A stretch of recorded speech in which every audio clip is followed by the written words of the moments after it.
महारास शुरू हो गया। यह है सूक्ष्म रास। लेकिन इस महारास को करते करते अचानक से आ गई एक बाधा। कौन सी बाधा आई? बोले जब ठाकुर गोपियों के साथ विहार कर रहे थे तो घूमते घूमते गोपियों को आ गया अपने सौभाग्य का मद, अभिमान। अपने सौभाग्य का मद आ गया। और सौभाग्य का मद बड़ा खतरनाक होता है। बुराई का अभिमान तो बहुतों को हो सकता है, लेकिन खतरा तो तब होता है जब अच्छाई का अभिमान हो जाए। हम तो भजनानंदी है, हमसे बड़ा तो कोई भगत ही नहीं दुनिया में। हम तो प्याज लहसुन खाते ही नहीं, हम तो 16 माला करते हैं। ये अभिमान ना करने से ज्यादा खतरनाक है। भगवान इन सब गोपियों को छोड़ करके अंतर ध्यान हो गए। जब कृष्ण गए तब गोपी कृष्ण की याद में चारों ओर दौड़ती दौड़ती भागती भागती कृष्ण को पुकारती। पुकारते पुकारते एक आवाज, एक पुकार गोपी के दिल से प्रकट हुई, जिस आवाज का नाम है गोपी गीत। 19 श्लोक। किसी ने कहा 19 श्लोक क्यों? व्यास जी ने 18 पुराण लिखे, 19वां महाभारत लिखा, यानी 18 और 1 महाभारत मिला के 19। यानी व्यास जी ने जो 19 ग्रंथ लिखे हैं ना, गोपी ने उन सब की व्याख्या 19 श्लोकों में कर दी। इतना अद्भुत गोपी गीत है। गोपी कोई अनपढ़ गवार नहीं थी, कोई अंगूठा छाप नहीं थी। गोपी के एक एक वाक्य में, एक एक शब्द में वेदों का सार झलकता है।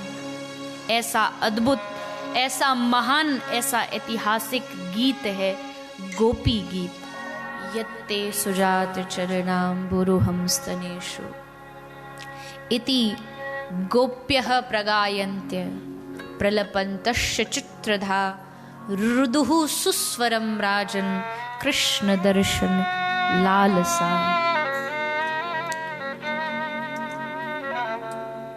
19 श्लोकों में तो गोपी ने अलग अलग भाव प्रकट किए। कहीं भगवान से उनके चरणों की प्राप्ति की मांग की, कहीं भगवान से उनके वरद हस्त की मांग की, लेकिन अंत में केवल रुदुः सुस्वरम राजन कृष्ण दर्शन लालसा, आंख में आंसू और दिल में कृष्ण प्रेम की चाह। कहती है कन्हैया, तुम क्या सोचते हो कि तू चला गया तो हम मर जाएंगे और पीछा छूट जाएगा? गोपी कहती है, यूं दूरियां बढ़ाने से क्या हम दूर हो जाएंगे? यूं दूरियां बढ़ाने से क्या हम दूर हो जाएंगे? वृंदावन नहीं बुलाओगे तो क्या हम गैर हो जाएंगे? यूं दूरियां बढ़ाने से क्या हम दूर हो जाएंगे? वृंदावन नहीं बुलाओगे तो क्या हम गैर हो जाएंगे? तेरी नहीं, मैं तेरी विरह की अजीज हूं। तेरी नहीं, मैं तेरी विरह की अजीज हूं। तुझसे दूर हूं पर तेरी दूरियों के करीब हूं। मैं तुझसे दूर हूं पर तेरी दूरियों के करीब हूं। यूं ऐसे ठुकरा दोगे तो क्या हम गैर के दर पर चले जाएंगे? अरे तेरे थे, तेरे हैं और तेरे होकर ही मर जाएंगे, पर तुझसे दूर नहीं होने वाले। कहीं तू सोचे कि पीछा छूट जाए, पीछा इतना जल्दी थोड़ी छोड़ देंगे। हे प्रभु, तव कथामृतम तप्त जीवनम। गोपी कहती है, प्रभु आप नहीं आए ना तो हम प्राण त्याग देंगे, हम मर जाएंगे, आपकी याद में मर जाएंगे। ठाकुर जी बोले, वैसी बातें बना रही हो या सचमुच इतनी देर हो गई अभी तक तो मृत्यु हुई नहीं? केवल उपमा देने के लिए कह रही हो क्या?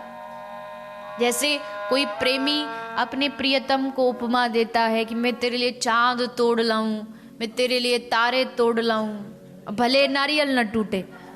क्या ऐसी बड़बोलीपन तू कर रही है गोपी? क्या बस बातों को बना रही है कि मैं मर जाऊंगी मर जाऊंगी? गोपी कहती है नहीं प्रभु, मर तो मैं भी जाती, पर तव कथामृतम तप्त जीवनम, तेरी कथा ने मुझे आज तक जिंदा रखा। तेरी लीलाओं का जो हम बैठ के यहाँ आपस में स्मरण कर रहे हैं ना, उसने हमें जिंदा रखा है। तब कथामृतम तप्त जीवनम। हे प्रभु, अब गोपी भागना बंद कर देती है और एक जगह बैठ करके रोना शुरू कर देती है। गोपी रोती है तो भी स्वर में, रुदुः सुस्वरम राजन। गोपी का स्वर भी गोपी का रुदन भी गान में है, स्वर में है। जब हृदय एकदम गल गया, पिघल गया, और उस पिघलते हुए हृदय में साक्षात श्री ठाकुर जी द्रवीभूत हो गए। गोपी पुकारती रही, हा नाथ रमण प्रेष्ठ क्वासी क्वासी महाभुज। हे प्रभु, हमारी बाह तो बहुत छोटी है, आपकी बाह तो बहुत लंबी है, हम आप तक न पहुंच पाए, पर आप हमें अपनी गोद में ले लो। हा नाथ रमण प्रेष्ठ क्वासी क्वासी महाभुज। और जब गोपी ने इतना हृदय से भगवान को पुकारा, तब तासाम आविर्भुच्छौरी समयमान मुखाम्बुजः पीतांबर धरशगवी साक्षात मनमथ मनमथ। गोपी के इस भाव को श्रवण करके पीतांबरधारी, मोर पंखधारी, रास बिहारी श्री प्रभु प्रकट हो गए।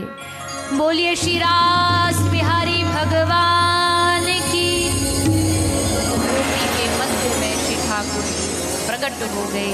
गोपी के बीच में कान्हा आए और गोपी आनंद में डूब गई, और तब भगवान ने गोपी को वास्तविक महारास का आनंद दिलाया। समस्त गोपियों के साथ मिलकर के ठाकुर जी महारास का आनंद दिलाते हैं। ब्रह्मादि देव, विष्णु, भोलेनाथ सब आए इस महारास में सम्मिलित होने के लिए।